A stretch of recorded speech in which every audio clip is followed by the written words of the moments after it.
ፖለቲካዊ አመለካከታቸው በቅርብ ላሉት እንኳ ግልጽ አይደለም። እሳቸው አሜሪካ ፈርስት ፖሊሲን ተገብራሉ ይበሉ እንጂ የነገራቸው መነሾ ምን እንደሆነ እንኳ በቅጡ የገባቸው አይመስሉም። ለዚህኛው ሁነኛ ማስረጃ እናንሳ። ዶናልድ ትራምፕ በመጀመሪያው የስልጣን ዘመናቸው በማይመለከታቸው ጉዳዮች ሳይቀር በመግባት ብዙ ነጥብ የጣሉባቸው ጊዜያት ነበሩ። ይህ በጉርብትና እስከ ሜክሲኮና ካናዳ የተዘረጋውን የእንጠቅልላችሁ ጥያቄ ማንሳት በቂ ነው። ይሁንና የርዕዮተ ዓለም ልዩነት ያላቸው እነሱ የትራምፕን አካሄድ በበጎ ሳይሆን እንደውም በተደፈረን አይን ነበር የተመለከቱት።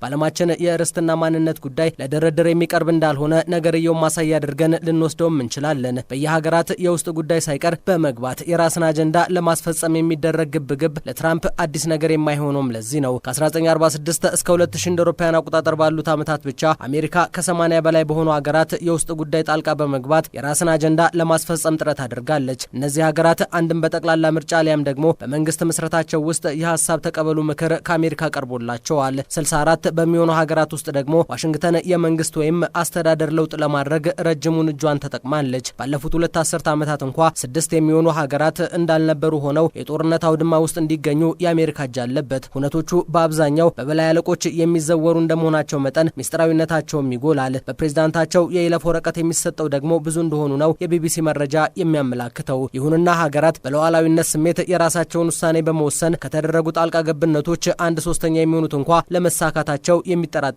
አልጠፉም።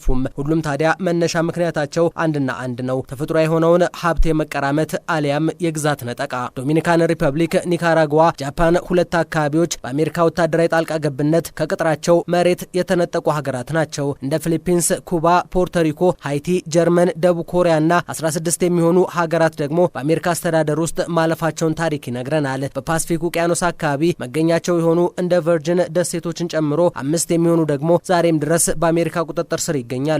እነዚህ የግዛት ይገባኛል ጥያቄ የማይነሳባቸው እንደሆኑም ልብ ማለት ያስፈልጋል። ከወራት በፊት ከእስራኤል ጋር ግጭት ውስጥ የምትገኘውን ጋዛ አንዱ ክፍል የሆነውን ኮሪደሯን አሜሪካ ትፈልገዋለች ትራምፕ ያሉበትም የቅርብ ጊዜ ትውስታችን ነው። ተስፋፊነት ያለን ካለማወቅ ወይም የተለየ ነገርን የመፈለግ አባዜ የሚፈጥረው ስሜት ነው። ይህ በሀገርነት ጉዞ ውስጥ ሲሆን ደግሞ ሌሎችን አሳንሶ የመመልከት እሳቤንም ይጨምራል።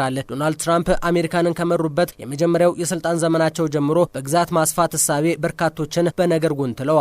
ብዙዎች እንደውም ትራምፕን ከ1947ቱ የግዛት ጠቅላላ ጋር ያመሳስሏቸዋል።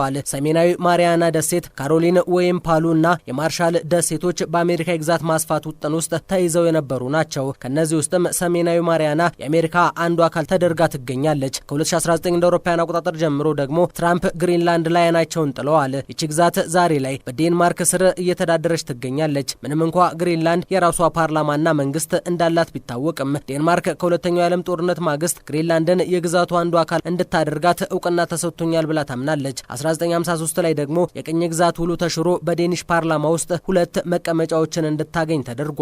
ነገር ግን ወደ ግዛቲቱ ለመግባት ምንም አይነት ቪዛ የማይጠየቁ ዜጎች ቢኖሩ አሜሪካውያን ብቻ ናቸው። ታዲያ ይህን መነሻ በማድረግ ነው ትራምፕ ግሪንላንድ አሜሪካንን እንጂ ዴንማርክን መወዳጀት የለባትም እያሉ የሚገኙት። ሴኩሪቲ ብላክ ሆል በሚል ግዛቲቱን የገለጻት ሮይተርስ ኔቶን ጨምሮ በዚያ አካባቢ ግልጽ ያልሆነ ወታደራዊ ጥያቄ እንዳለ በዘገባው አስፍሯል።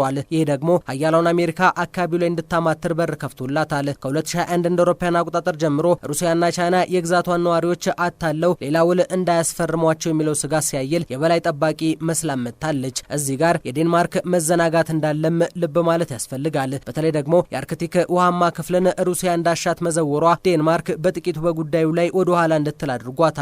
ምስራቃዊ የአሜሪካ ክፍል አሁን ላይ ለግሪንላንድ በእጅጉ የቀረበ ስፍራ ነው። እናም የሌሎችን ምልከታ በመቀየርና የቅርበቷን አውድ በማስፋት ነው የትገባኛለች ጥያቄ እንድታነሳ እድል የሰጣት። የዴንማርኩ ጠቅላይ ሚኒስትር ሚቲ ፍሬድሪክሰን ግዛቷን ለመውሰድ አሜሪካ የምታደርገውን ጥረት እንድታቆም ጠይቀዋል። ይህም ሂደቱ ወደ ወታደራዊ ንግግር እንዳይሻገር ስጋት ፈጥሮበታል። ይሁሉ ሲሆን ግን የሚገርመው መሰል የግዛት ማስፋፋትን የሚደግፉ አሜሪካውያን ቁጥር 4% ብቻ ናቸው። 33% የሚሆኑት ደግሞ አሜሪካ ግዛቷን ማስፋት ካለባት ከጦርነት በጸዳ መልኩ በሰላማዊ ንግግር እንዲሆን ይፈልጋሉ። ቀሪዎቹ 48% የሚሆኑት ደግሞ በተቃርኖ አያስፈልግም በሚለው አቋም ላይ የተገኙ ናቸው። ያም ቢሆን ግን ትራምፕ ሀሳባቸውን የእግዜር ቃል ካደረጉ ሰነባብተዋል። ተረኛ ተጨቋኟም ዴንማርክ መስላለች። ግሪንላንድ ደግሞ ሙሽራዋ